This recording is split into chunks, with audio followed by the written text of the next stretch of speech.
उलटी करतो. बघा ही आमची माऊ बाहेर जाऊन मासे खाऊन त्या माशाचा काटा अडकून आली घशात आणि लागली आता मेव मेव करायला. झालंय का राहिलंय का बघू बघू. तिचा काटा पण निघाला नरड्यात घेत ये बाबा.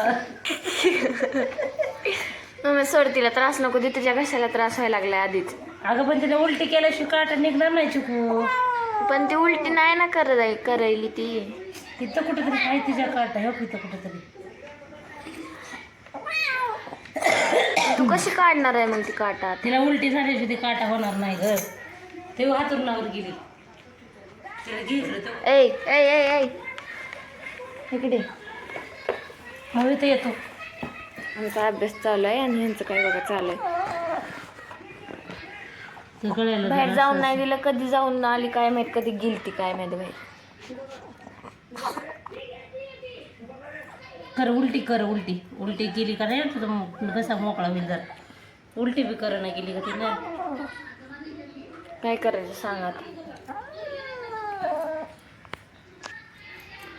कुठनं खाऊन आली काय माहिती मासे आणि घसा काटा अडकून घेतलाय घशात. उलटी करतो. उलटी करत का तुला उलटी करू मी? अगं थांब थांब होईल तिला उलटी. थांब कर उलटी. उलटी कर. तू हात नको लाव, तू हात नको लाव म्हणते ती सर. शिड दिलं जाईल गेली का.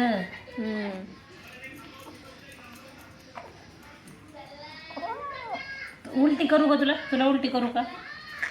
तर तसं कर नको उलटी नाही होती तिला. थांब तर. उलटी तिला उलटी झाली की तिचं मोकळच होणार नाही अंग. पण तिला तू त्रास देईल असं वाटायला ना तिला. त्रास नाही दिले ग. तिचं पोट मोकळं झालं पाहिजे ना ग. घसा रिकामा झाला पाहिजे तिचा.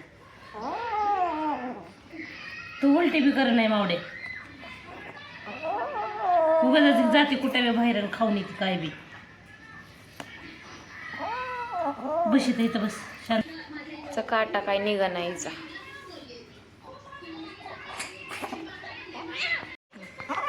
थांब थांब. अजून यायचं काय तिथं.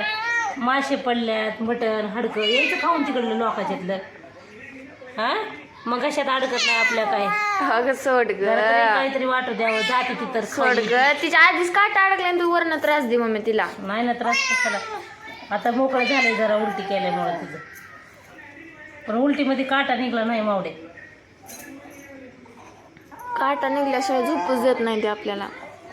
बंद कर.